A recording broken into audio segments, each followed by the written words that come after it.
श्री सद्गुरुदेव महाराज की जय। जगत जननी श्री माता जी की जय। हृदय सम्राट श्री भोले जी महाराज की जय। परमाराध्य श्री मंगला माता जी की जय। वृंदावन बिहारी लाल की जय। द्वारिकाधीश की जय। पशुपतिनाथ भगवान की जय।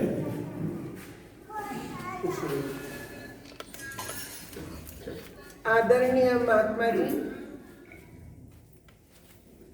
एवं मंदिर समिति के सभी कार्यकर्ता जी, आदरणीय माताओं एवं बहनों, आप लोगों ने अभी बहुत ही सुंदर हमारे भूला दाजू के सत्संग विचार को सुना, भजन भी सुनी। थोड़ी देर के लिए 3 बजे तक का टाइम है, तो थोड़ी देर के लिए मैं अपने विचार रखूंगी, क्योंकि समय का बड़ा महत्व होता है। अगर हम समय को मान दे तो समय भी हमारा मान रखता है, और समय को हमने व्यर्थ गंवा दिया तो हमारा जीवन भी व्यर्थ चला जाएगा। आज हम प्रणामी मंदिर में बैठकर, भगवान के श्री चरणों में बैठकर प्रभु के गुणगान को सुन रहे हैं। आप सभी से नम्र निवेदन है कि शांति से बैठकर भजन सत्संग का आप आनंद लें। 15 मिनट का, सिर्फ 15 मिनट का टाइम है। 15 मिनट में अपने विचार आप लोगों के समक्ष रखूंगी। आप लोग प्रेम से उसको सुने, समझे।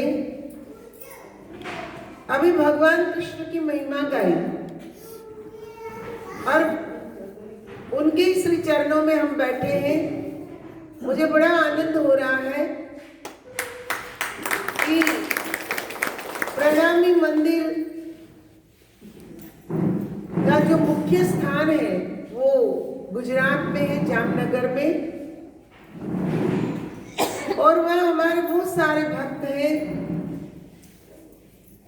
जो प्रणामी मंदिर में जाते हैं। मुझे भी वहाँ पर जाने का मौका मिला, सत्संग करने का मौका मिला।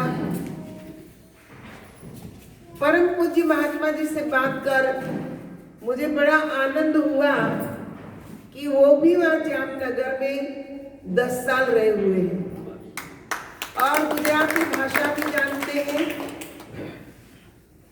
उन्होंने गुजराती में बात की तो मुझे बड़ा अंदर से हर्ष हुआ कि यहाँ पर भी हमारी भाषा बोलने वाले संत महात्मा हैं। और वैसे भी देखो, गुजरात भगवान श्री कृष्ण की कर्म भूमि है। जामनगर के पास में द्वारिका है। मुझे वो प्रसंग याद आता है जब द्वारिका के पास पोरबंदर, जब भगवान श्री कृष्ण के मित्र सुदामा रहते थे। दोनों ने, भगवान कृष्ण और सुदामा दोनों ने गुरुकुल में, गुरु सांदीपनि ऋषि आश्रम में उन्होंने अपना शिक्षा दीक्षा ग्रहण की। साथ में दोनों ने गुरु सेवा की। पर एक देखो, सुदामा बहुत गरीब थे और दूसरे उनके मित्र भगवान श्री कृष्ण द्वारिकाधीश थे, द्वारिका के राजा थे। पर सुदामा गरीब क्यों रहे? ये भी एक समझने वाली बात है। उनके मित्र भगवान त्रिलोकीनाथ, द्वारिकाधीश, और वो एकदम गरीब, एक वक्त की रोटी मिल गई तो वो अपनी खुशनसीबी समझते थे, क्योंकि उनका एक नियम था अयाचक व्रत को धारण करना। अभी भोला राजू ने बताया कि ब्राह्मण कौन है। ब्राह्मण के घर में जन्म लेने से हम ब्राह्मण नहीं हो जाते। भगवत गीता में आप लोग थोड़ी शांति बना के रखें, बच्चों को बाहर ले जाएं, आवाज करते हैं तो। मेरे पास सिर्फ 10 मिनट का टाइम है, बाद में आप हल्ला जितना करना चाहें आप कर सकते हैं, पर 10 मिनट ध्यान से सुने। छोटा सा प्रसंग है, उसको सुना के मैं अपने विचारों को विश्राम दूंगी। कहा जिसने ब्रह्म को जान लिया वो है ब्राह्मण। ब्राह्मण के घर में जन्म लिया और ब्रह्म का आता पता नहीं, न पूजा पाठ करना जानते हैं, न ब्रह्म के विचारों को समझते हैं, तो भगवान श्री कृष्ण कहते हैं ब्रह्म जानाति ब्राह्मणा जन्म जायते क्षुद्र। ब्राह्मण के घर में जन्म लेने के बाद भी वो क्षुद्र है। तो सुदामा वाकई में ब्राह्मण थे, उन्होंने ब्रह्म को समझा था और अपने ही कर्म के कारण वो गरीब हुए। क्योंकि गुरु माता ने जब दोनों जंगल में काष्ठ की लकड़ी इकट्ठे करने गए तो गुरु माता ने साथ में थोड़े चने दिए कि भूख लगे तो तुम वहां खाना। अब वहां लकड़ी चुनते चुनते बड़ा टाइम हो गया, बारिश जोर से होने लगी, तो दोनों ही जाते वहां पेड़ पर चढ़ गए। तो सुदामा को बड़ी भूख लगी, चने उनके पास थे, तो धीरे धीरे करते करते चना खाने लगे। और जब चने खा रहे थे तो कट कट कट कट की आवाज आ रही थी। तो भगवान कृष्ण ने पूछा, अरे सुदामा ये कटकट की आवाज क्या है? सुदामा ने झूठ बोला, क्योंकि गुरु मां ने कहा था दोनों साथ में मिलके खाना, और वो अकेले खा रहे थे चने। तो बड़ी अंदर से लज्जा आई, तो वो कह नहीं सके कि मैं चने खा रहा हूं। उन्होंने कहा, अरे मित्र बहुत ठंड लग रही है इसलिए दांत कटकटा रहे। झूठ बोल दिया। अब भगवान कृष्ण तो अंतर्यामी थे, उन्होंने कहा तुमने जो बोला वही तुम्हारे साथ हमेशा रहेगा। तो उसी दिन से दारिद्रता उनके साथ लग गई, क्योंकि भगवान से झूठ बोला, गुरु मां की आज्ञा का पालन नहीं किया।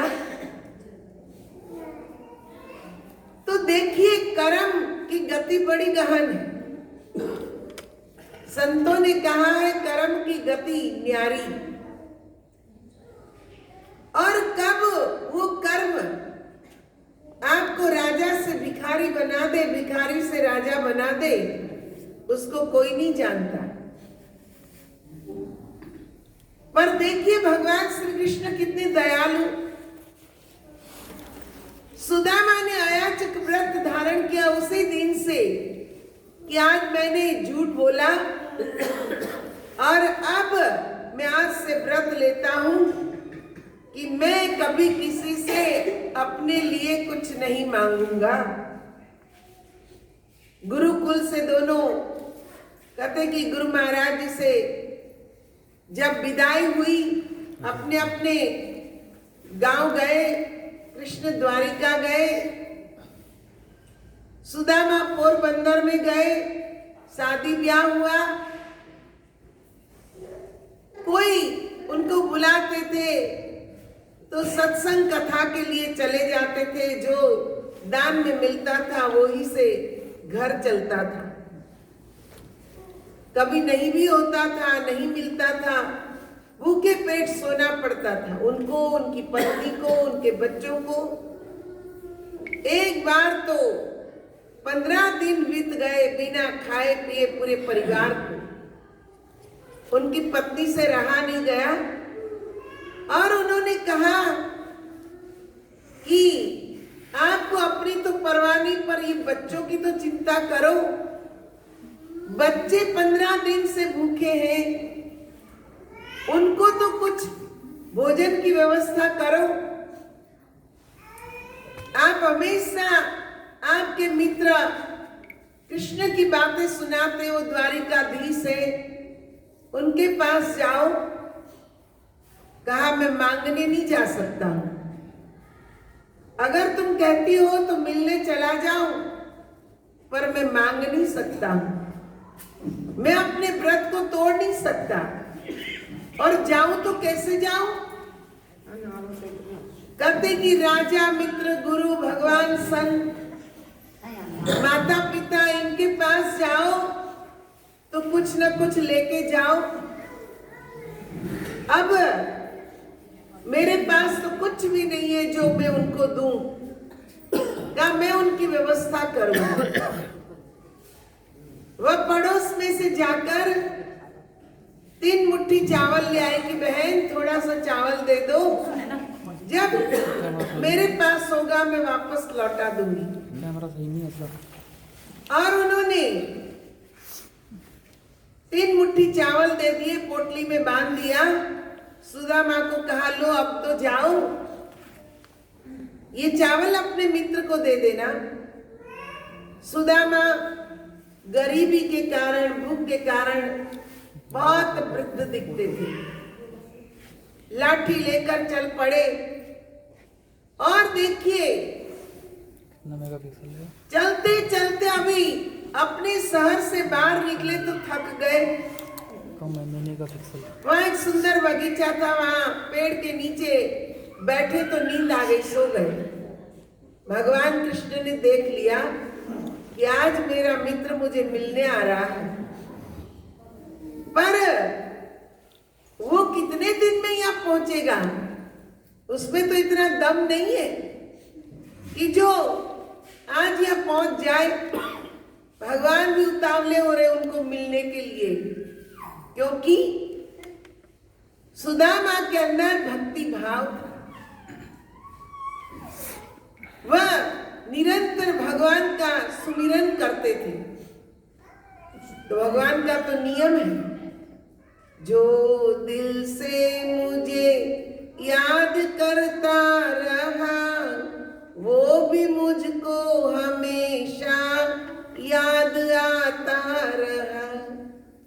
जो दिल से मुझे याद करेगा वो भी मुझे याद आता रहता है। सुदामा निरंतर सुमिरन करते थे तो कृष्ण को भी उनकी याद आती थी। और आज तो सुदामा ये भाव लेकर चले हैं कि मैं अपने मित्र, अपने भगवान, अपने इष्ट को मिलूंगा। बहुत भाव विभोर अंदर से हो रहे, इसलिए भगवान से भी रहा नहीं गया। अपने वाहन गरुड़ से कहा जाओ